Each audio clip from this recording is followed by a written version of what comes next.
गुरुवार बृहस्पतिवार की पौराणिक कथा। गुरुवार व्रत करने से बृहस्पति देवता प्रसन्न होते हैं। यह व्रत अत्यंत फलदायी है। अग्नि पुराण के अनुसार अनुराधा नक्षत्र युक्त गुरुवार से आरंभ करके 7 गुरुवार व्रत करने से बृहस्पति ग्रह की हर पीड़ा से मुक्ति मिलती है।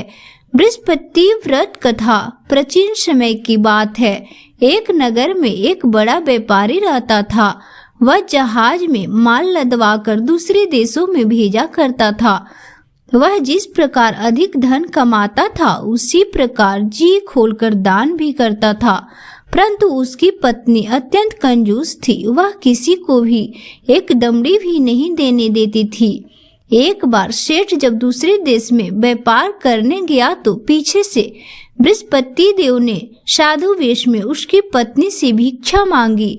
व्यापारी की पत्नी बृहस्पति देव से बोली, हे साधु महाराज, मैं इस दान और पुण्य से तंग आ गई हूँ। आप कोई ऐसा उपाय बताइए जिससे मेरा सारा धन नष्ट हो जाए और मैं आराम से रह सकूं।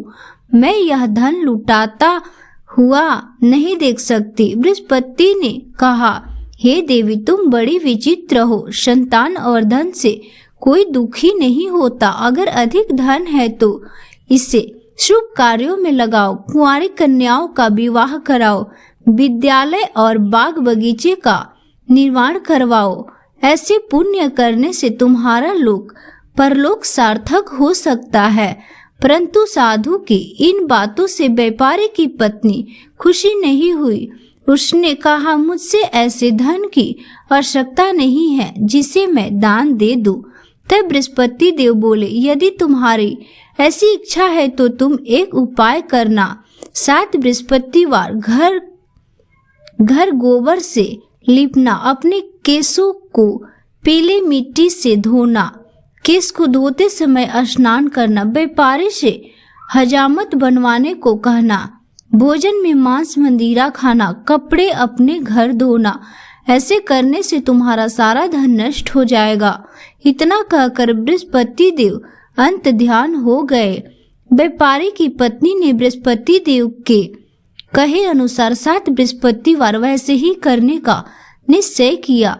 केवल 3 बृहस्पतिवार बीते थे कि उसी समस्त धन संपत्ति नष्ट हो गए और वह परलोक सिधार गए। जब व्यापारी वापस आया तो उसने देखा कि उसका सब कुछ नष्ट हो चुका था। उस व्यापारी ने अपनी पुत्री व संतावना दी और दूसरे नगर में जाकर बस गया। वहां वह जंगल में लकड़ी काटकर लाता था और शहर में बेचता था। इस तरह वह अपना जीवन व्यतीत करने लगा। एक दिन उसकी पुत्री ने दही खाने की इच्छा प्रकट की, लेकिन व्यापारी के पास दही खरीदने के पैसे नहीं थे। वह अपनी पुत्री को आश्वासन देकर जंगल में लकड़ी काटने चला गया। वहां एक वृक्ष के नीचे बैठा अपनी पूर्व दशा में विचार कर रोने लगा। उस दिन बृहस्पति देव आए। तभी वहां बृहस्पति देव साधु के रूप में सेठ के पास गए और बोले, हे मनुष्य, तू इस जंगल में किस चिंता में बैठा है? तभी व्यापारी बोला, हे महाराज, आप सब कुछ जानते हैं। इतना कहकर व्यापारी अपने कहानी सुनाकर रो पड़ा। बृहस्पति देव बोले, देखो बेटा, तुम्हारी पत्नी ने बृहस्पति देव का अपमान किया था, इसी कारण तुम्हारा यह हाल हुआ है। लेकिन अब तुम किसी प्रकार का चिंता मत करो। तुम गुरुवार के दिन बृहस्पति देव का पाठ करो। 2 पैसे के चने और गुड़ का लेकर जल के लोटे में शक्कर डालकर वह अमृत और प्रसाद अपने परिवार के सदस्यों और कथा सुनने वाले में बांट दो। स्वयं भी प्रसाद और चना अमृत ले लो। भगवान तुम्हारा अवश्य कल्याण करेंगे। साधु की बात सुनकर व्यापारी बोला, महाराज, मुझे तो इतना भी नहीं बचता कि मैं अपनी पुत्री को दही लाकर दे सकूं। इस पर साधु जी बोले, तुम लकड़ियों शहर में बेचने जाना। तुम्हें लकड़ियों के दाम पहले से दोगुना मिलेंगे, जिससे तुम्हारे सारे कार्य सिद्ध हो जाएंगे। उसने लकड़ियां काटी और शहर में बेचने के लिए चला गया। उसकी लकड़ियां अच्छे दाम में बिक गई। जिसने उसने अपनी पुत्री के लिए दही लिया और गुरुवार की कथा हेतु चना गुड़ लेकर कथा की और प्रसाद बांटकर स्वयं भी खाया। उसी दिन से उसकी सभी कठिनाइयां दूर होने लगी।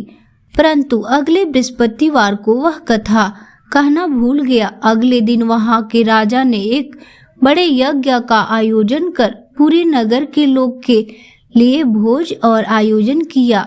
राजा की आज्ञा अनुसार पूरा नगर राजा के महल में भोज कराने गया, लेकिन व्यापारी व उसकी पुत्री तनिक विलंब से पहुंचे। अतः उन लोगों को राजा ने महल में जा लेकर भोजन कराया। जब वे दोनों लौटे आए तब रानी ने देखा कि उसकी खूंटी पर टंगा हार गायब है। रानी को व्यापार और उसकी पुत्री पर संदेह हुआ कि उसका हार उन दोनों ने ही चुराया है। राजा की आज्ञा से उन दोनों को करवास की कोठरी में कैद कर दिया गया। कैद में पकड़कर दोनों अत्यंत दुखी हुए। वहां उन्होंने बृहस्पति देवता की स्मरण किया। बृहस्पति देव ने प्रकट होकर व्यापारी को उसकी भूल का आभास कराया और उन्होंने सलाह दी कि गुरुवार के दिन कैद खाने के दरवाजे पर तुम्हें 2 पैसे मिलेंगे। उनसे तुम चने और मुनाक्का मंगलवार मंगवा कर विधि पूर्वक बृहस्पति देवता की पूजन करना। तुम्हारा सब दुख दूर हो जाएगा। बृहस्पतिवार को कैद खाने के द्वार पर उन्होंने 2 पैसे मिले। बाहर सड़क पर एक स्त्री जा रही थी। व्यापारी ने उसे बुलाकर गुड़ और चने लाने को कहा। इस पर वह स्त्री बोली, मैं अपनी बहू के लिए गहने लेने जा रही हूँ, मेरे पास समय नहीं है। इतना कहकर वह चली गई। थोड़ी देर बाद वहां से एक और स्त्री निकली। व्यापारी ने उसे बुलाकर कहा कि हे बहन, मुझे बृहस्पतिवार की कथा करनी है, तुम मुझे 2 पैसे का गुड़ चना ला दो। बृहस्पति देव का नाम सुनकर वह स्त्री बोली, भाई मैं तुम्हें अभी गुड़ चना लाकर देती हूँ। मेरा इकलौता पुत्र मर गया है, मैं उसके लिए कफन लेने जा रही थी, लेकिन मैं पहले तुम्हारा काम करूँगी, उसके बाद अपने पुत्र के लिए कफन लाऊंगी। वह स्त्री बाजार से व्यापारी के लिए गुड़ चना ले आई और स्वयं भी बृहस्पतिवार की कथा सुनी। कथा के समाप्त होने पर वह स्त्री कफन लेकर अपने घर गई। लोग ने पुत्री की लाश को राम नाम सत्य कहते हुए शमशान ले जाने की तैयारी कर रहे थे। स्त्री बोली, मुझे अपने लड़के का मुख देख लेने दो। अपने पुत्र का मुख देखकर उस स्त्री ने उसके मुंह में प्रसाद और चनामृत डाल दिया। प्रसाद और चनामृत के प्रभाव से वह पुनः जीवित हो गया। पहली स्त्री जिसने बृहस्पतिवार का निरादर किया था, जब वह अपने पुत्र के विवाह हेतु पुत्र वधू के लिए गहने लेकर लौटी और जैसे ही उसका पुत्र थोड़ी घोड़े पर बैठकर निकला, वैसे ही घोड़े ने ऐसे उछाल मारी कि वह थोड़ी घोड़े से गिरकर मर गया।